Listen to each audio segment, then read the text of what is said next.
वो 20 घंटे। वो प्रेत आत्मा सिर्फ खाली मकान चाहती थी, किसी की जान की दुश्मन न थी। पर 20 घंटे में उसके द्वारा अंजाम दिया गया रोमांचक कारनामा किसी की जान लेने से कम न था, पर अंजाम को वो भी पहुंच चुकी थी। दीनानाथ को मनचाहा ट्रांसफर मिला। काफी अरसे से ऐसे शहर की जुगत में था जहां उसके बच्चों को अच्छी से अच्छी शिक्षा का वातावरण मिल सके। दीना बाबू रेलवे की नौकरी में था। 20 साल नौकरी के गुजार दिए थे। पुत्र ने इंटर और बेटी ने हाई स्कूल का इम्तिहान दिया था। रिजल्ट का इंतजार था। ट्रांसफर का ऑर्डर मिला कानपुर का तो पूरा परिवार बाग बाग हो गया। पुत्र और पुत्री को सबसे ज्यादा खुशी थी। कानपुर महानगर था, आगे की पढ़ाई का अच्छे से अच्छा साधन था। ट्रांसफर ऑर्डर मिलते ही दीनानाथ ने तुरंत जरूरत का सामान पैक किया। परिवार को लेकर इस अंदेशे की तरह रातों रात कानपुर रवाना हो गया कि कोई अड़चन ना आ जाए।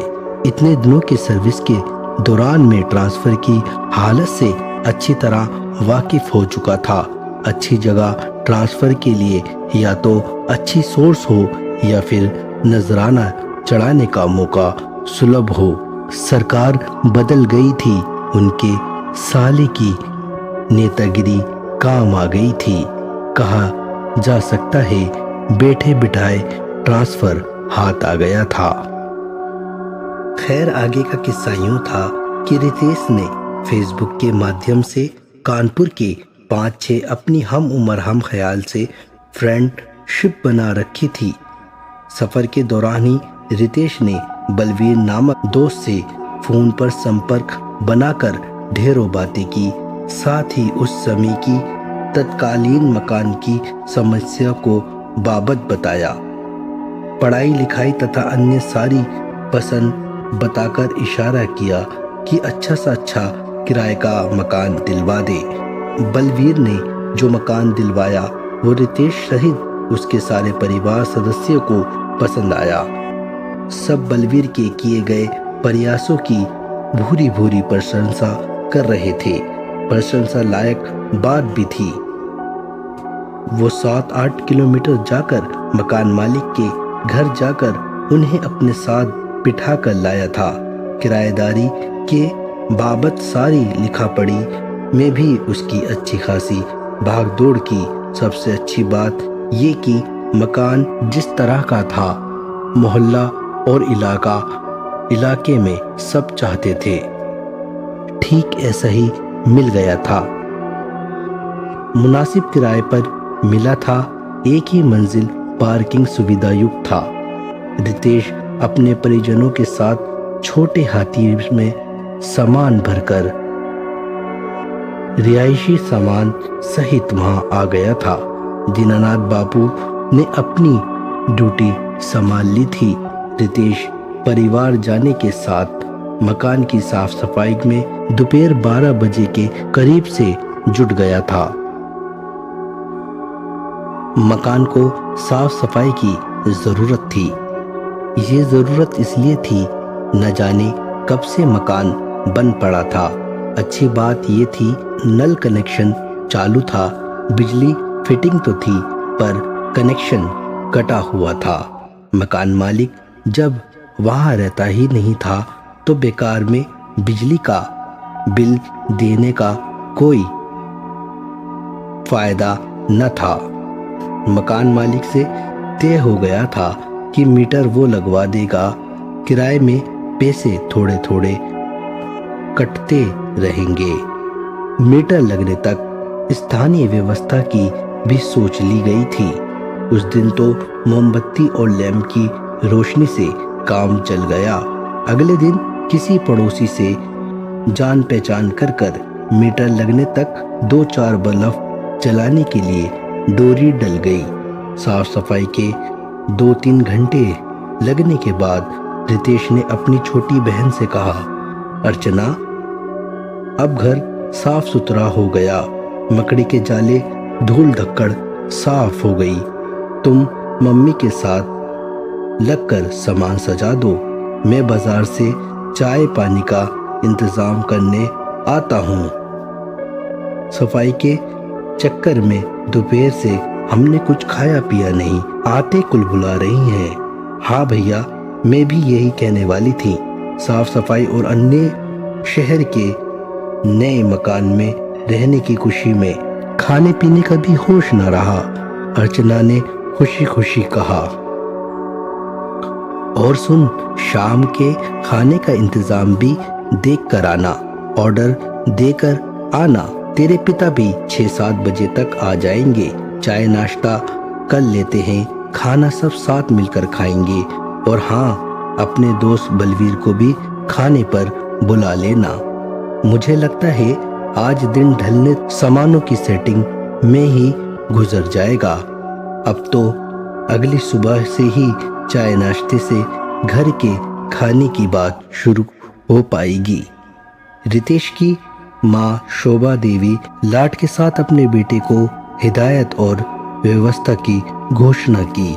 आप चिंता न करें माँ, सब कुछ मैं इंतजाम कर लूँगा, रितेश ने कहा और होठों को गोल कर कर सीटी बजाता हुआ निकल गया।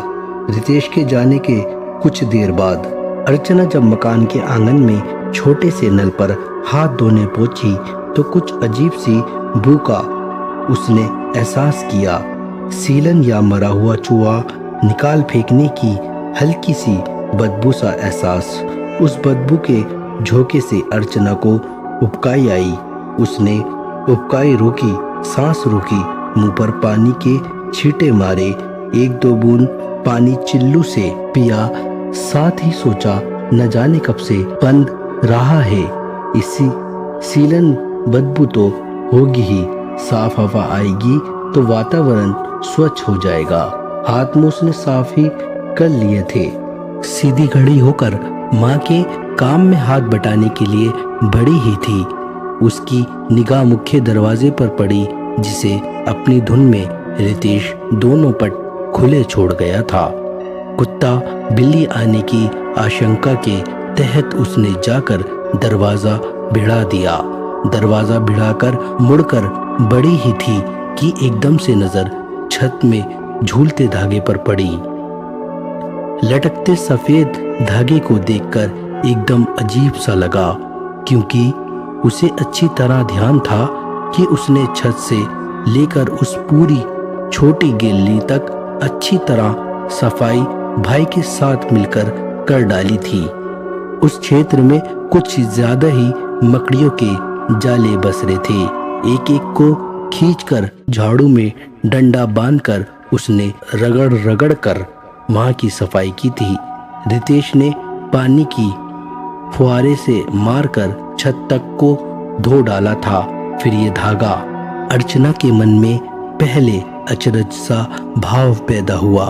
1-2 पल में लटकते सफेद धागे का भेद समझ में न आया तो 2 कदम बढ़कर वो ठीक धागे के ऊपर के उस सिरे को देखने लगी। भेद पाने के लिए नीचे जा खड़ी हुई, और जैसे ही वो धागे के नीचे जा खड़ी हुई तो जो दृश्य सामने आया, उसने अर्चना के मुंह से एक भयानक चीख निकली। चीख मारकर बेबसी से हो गई। कहा जा सकता है लड़खड़ाते गिरते पड़ते भागी खैरियत गुजरी थी।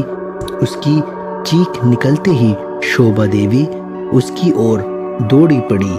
गैलरी के छोर पर माँ बेटी को दोनों बाहों में भरकर सीने से लिपटा लिया।